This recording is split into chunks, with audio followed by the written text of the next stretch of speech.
Ink dries on a paper in a quiet home in Appomattox, Virginia.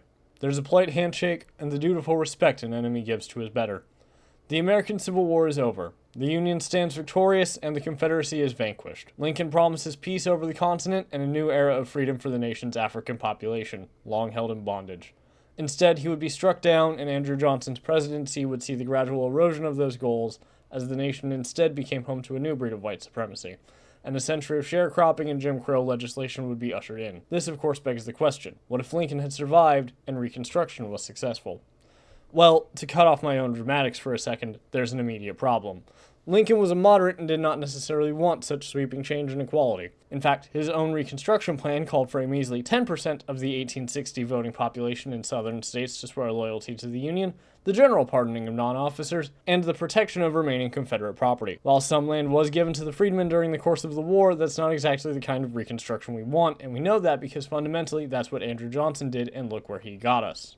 For most of the war, Lincoln supported colonization efforts that would have established African American societies in places all over the Indies, but most freedmen shockingly wanted to stay in the one place they knew all their lives and the lives of their grandparents. While Johnson was impeached, he survived as a lame duck president, and it would take Ulysses S. Grant's presidency for the nation to actually embrace radical Reconstruction and attacks on white supremacy. For all of 8 years before the whole thing with Hayes. So, how do we get the radicals into power soon enough that they control Reconstruction from the start and we get that shining city on a hill and actual freedom? Honestly, the easiest way is to replace Johnson and still let Lincoln go to the plague. Johnson himself was the replacement for Hannibal Hamlin, a radical from Maine. However, keeping Hamlin raises its own questions. He was replaced because Lincoln was looking ahead to Reconstruction, hence selecting a proven military governor. In addition, a conservative Southerner like the Tennessean Johnson was politically advantageous. So we want someone who meets at least one of those conditions while still being more radical on the freedmen questions than Lincoln. Well, I've done some light digging and I think I found our man, James Speed, a Kentuckian who would later be Attorney General and a leader of the Radical Republicans. Speed was state senator in 1862, which is a little too obscure for the vice presidency, so I think we need to have him aim higher and become a representative that year or 1860. Now, it's a stretch, but if he keeps quiet about total equality, he might be able to pull it off. From there, we can have Lincoln pick him for VP. He would likely bristle some Democrats, but his radicalism hadn't quite taken full form yet.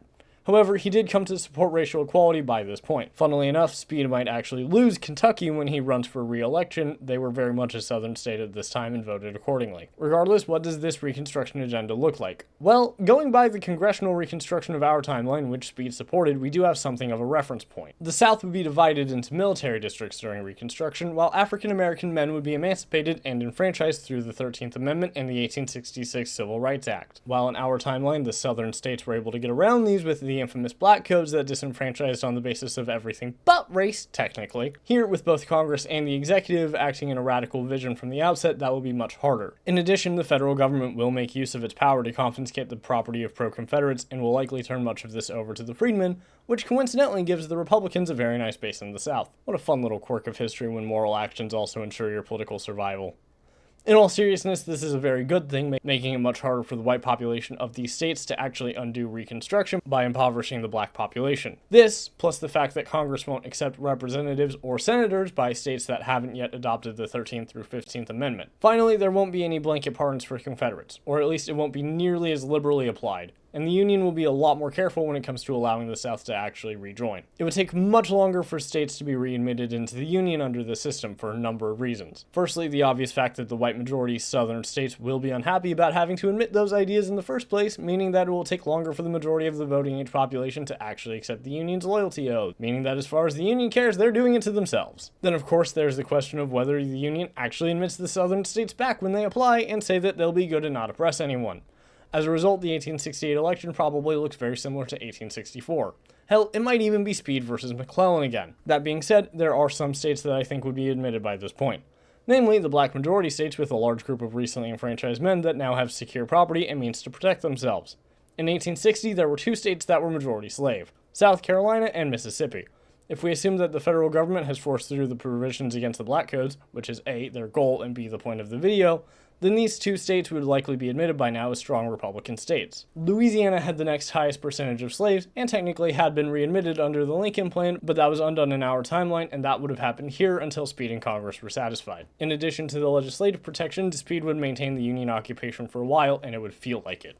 Early forms of the Klan and similar groups would have been snuffed out as soon as possible.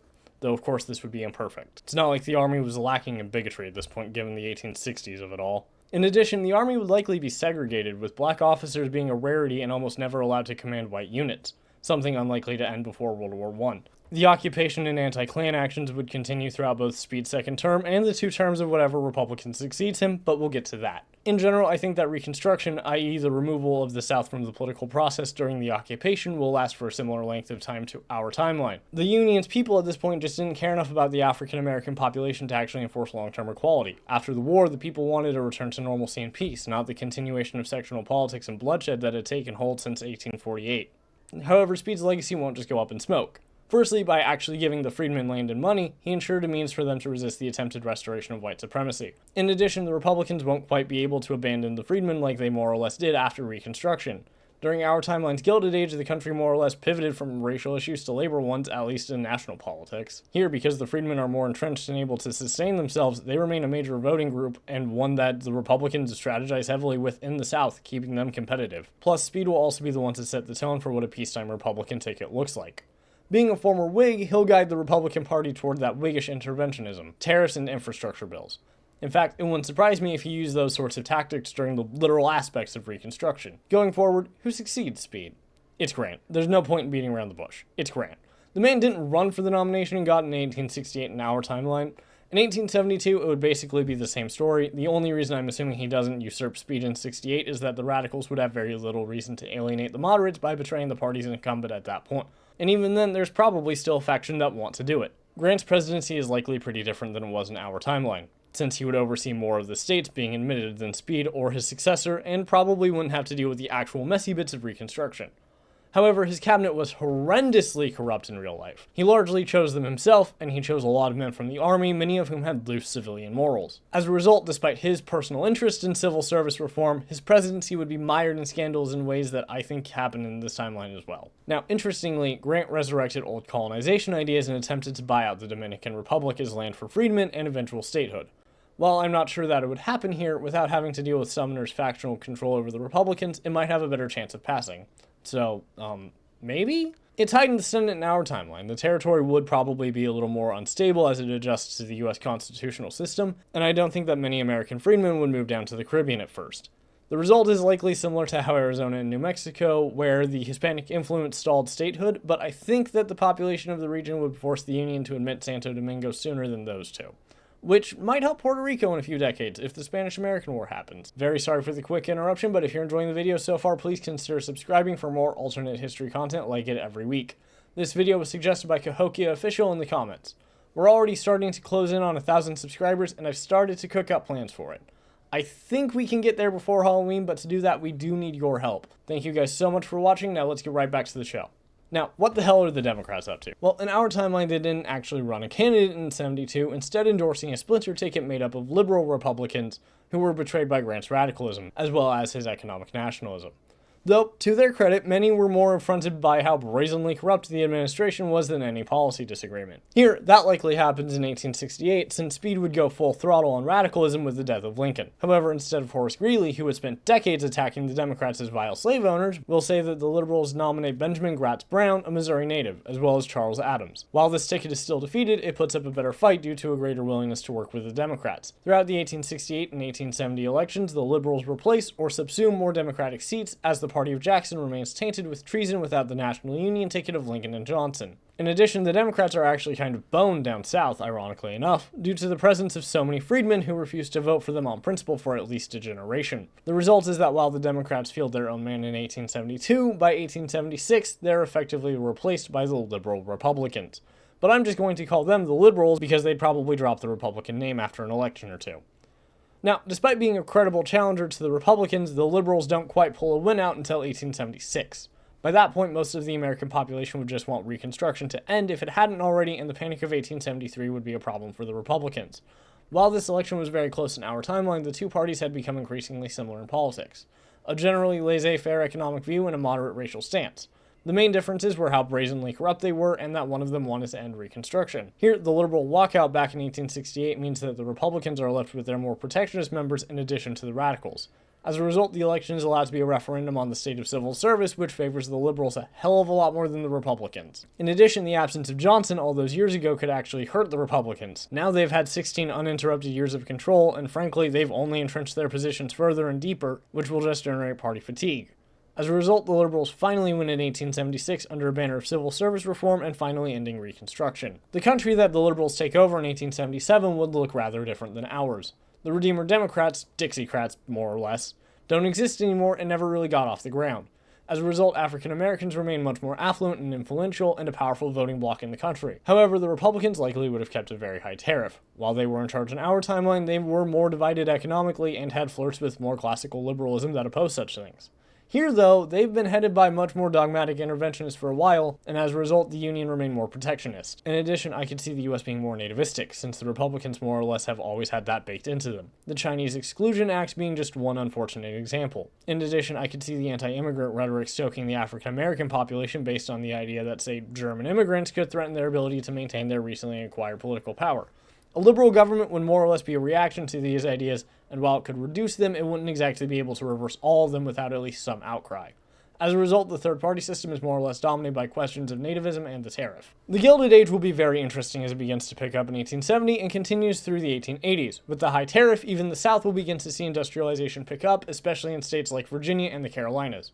In addition, more of these businesses will be black-owned, simply due to the increased opportunity of being able to sell the land at market value and invest in capital. In addition, the racial element will be even more pronounced, as now, while poor whites might have begrudgingly accepted African Americans getting the land they worked as compensation, something tells me that them turning that into venture capital and becoming powerful members of society in their own right might stoke some of the same racist fears that the old aristocracy leaned on for the support of the white masses. Now, I've been talking like every black person would get that land when that probably just isn't feasible.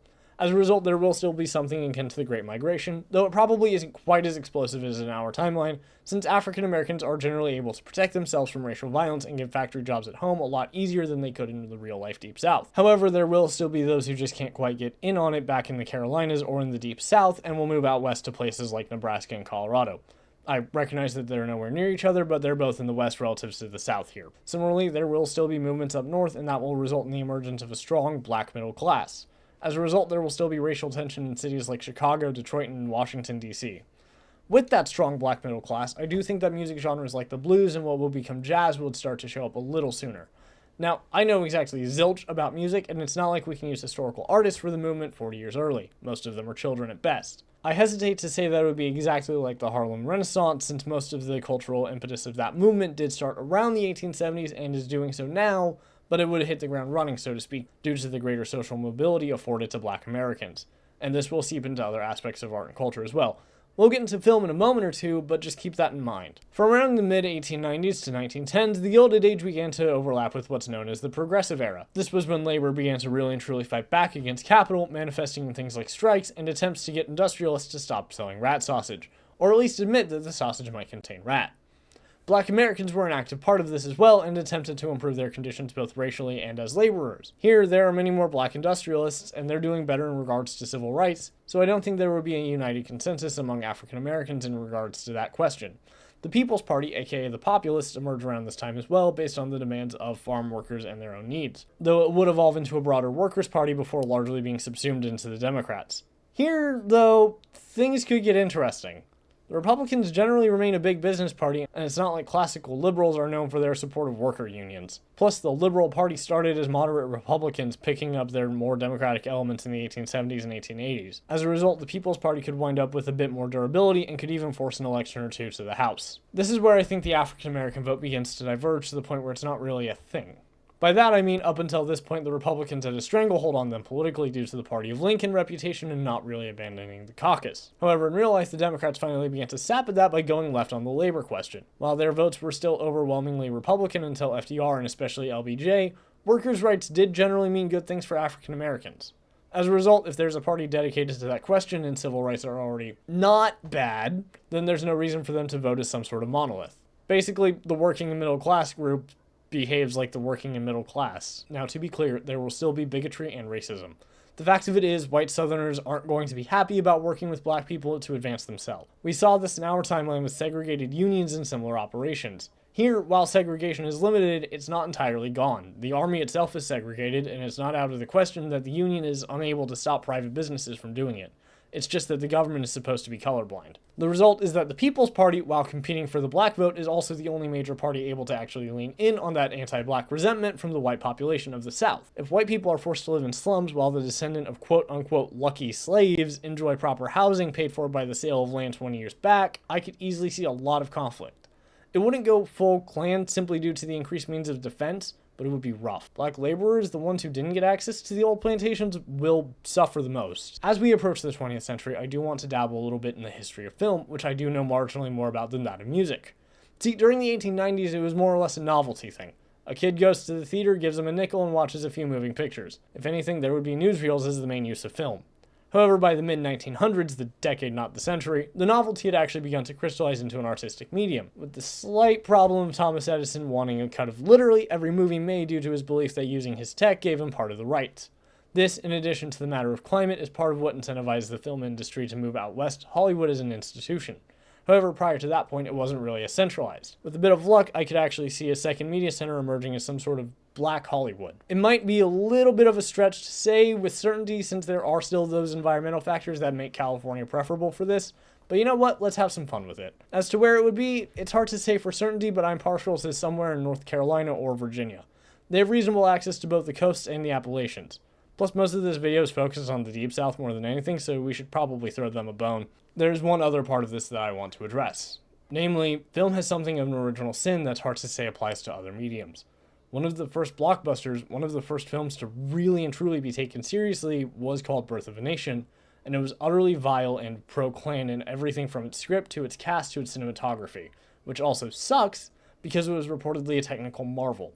I wouldn't know firsthand, I haven't watched it. However, here not only is this a lot harder to get greenlit just because there are probably black investors, but there is no Klan. Didn't exist. Gone. Which means that the idea of a grandiose epic film, while certainly plausible and dare I say even likely, would probably come up later.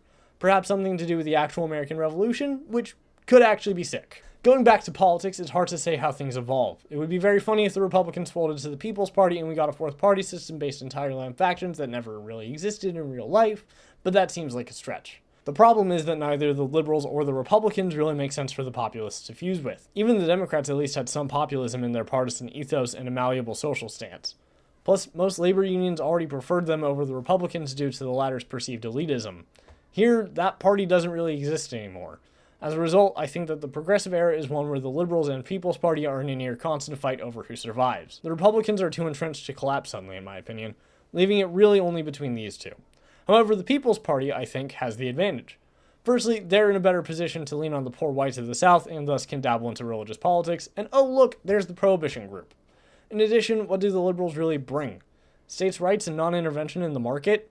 States' rights can mean anything, and to a lot of people it's mostly a dog whistle for oppressing their countrymen or their ancestors, and non-intervention in the market at a time of rising income inequality and jobs being the primary bargaining chip in society, that's just going to get more people angrier. While it's plausible that they survive, hell, they theoretically could merge with the populists, it seems fair to say that the liberals are on borrowed time. So, we've got a party of pro-civil rights Republicans who are perceived as elitist, who enjoy things like high tariffs and nativism, generally keeping religion out of politics, largely having abandoned their classical liberalism roots in favor of more direct intervention in the economy due to the 1868 walkout. Maybe they still like trust busting. And then there's the People's Party, a bunch of religiously minded socialists who probably want to moderate the tariff at least, don't like alcohol and thus probably have the support of the suffragettes, but also have the unique advantage of leaning into the racist vote. I think this might be the weirdest party system I've come up with yet. As a result, there's no real point in assigning one party any one election to win from which we plot out the rest of the century. I could, but neither party really resembles anything from our US at the time. So I am going to, quite literally, flip a coin for which party wins in 1912, just to plot out what I can of the 20th century. Okay, you saw the coin flip. The Republicans win. Yay. When World War I breaks out, the US probably then stays as far from Europe as possible, but eventually the war will drag them in. The treaty is probably a bit harsher than in our reality. The US doesn't have nearly as many German immigrants to actually vote as a bloc, meaning that our GOP president doesn't have to appease them in the Midwest. In addition, Wilson was the main driver behind the peace without victory idea that the US delegation had. Without him, who, funnily enough, I think might actually fit perfectly into the People's Party here, The US probably only cares about making sure Europe doesn't drag them into round two. They don't have some grand moral vision for the 20th century. So the treaty probably looks something like this, I guess. Here, the US supports France as a counterweight to Germany due to the collapse of Russia, doesn't stand in complete opposition to the Italian claims on the Adriatic, and doesn't bother with the League of Nations. Hughes, the Republican candidate in 1916, was a staunch opponent to it, and that sentiment was common to the Republicans. That being said, this would likely be about the time that we start seeing calls in the army for desegregation of the military. Black officers would still be discriminated against, and their numbers might actually decrease as the military is integrated. But, like I said, this is the earliest I could see the notion being challenged. Now, normally this is the bit where I talk about the Roaring Twenties and Jazz Age and subsequent Great Depression. But even if the US does transition to a war bond and credit-based finance system, it's hard to actually figure out when the crash happens. The US in this timeline is a lot more of an insular economy. Sure, it sells and it sells a lot, but the Republican economic model has defined the country, meaning that it keeps high tariffs as a standard practice and is a lot more ready to intervene both for and against labor. For crying out loud, the populace probably implemented a lot of the New Deal long before the crash. As a result, the Great Depression could wind up just being the above-average depression, which means the economic recovery looks brazenly different. That said, Germany probably still does their thing. Funnily enough, Italy likely remains pro-Entente even if the bald man comes into power, since they kept their promises and didn't betray Italy at Versailles, which has a whole laundry list of implications for World War II, but that's not what this is about. The war probably goes similarly enough to our timeline. Also, the Cold War probably happens and the UN is founded, and Italy likely even gets France's spot on the UNSC, which is cursed as all hell. But here's the thing. This is about the point where civil rights became a serious national question again in real life, and our current politics are still being shaped by it. So I've really lost the plot as to what any of this looks like. That being said, if World War I is what desegregated the army, I do think that World War II could get the Union a black president. Regardless, I think I'm going to have to end the scenario here. I don't even really have a comparison point for US politics, since the parties evolved in such a bizarre way. But by 1960, the US would have spent the better part of a century grappling with its racial history, and would have made good headway into righting the wrongs with a more commanding Reconstruction led by President Speed. With the potential admission of Santo Domingo, the door is open for Puerto Rico, and the US is likely in a position very similar to the real-life Cold War as the most powerful country on the planet, likely embroiled in the death struggle with the Soviet Union. Thank you so much for watching, and have a great day.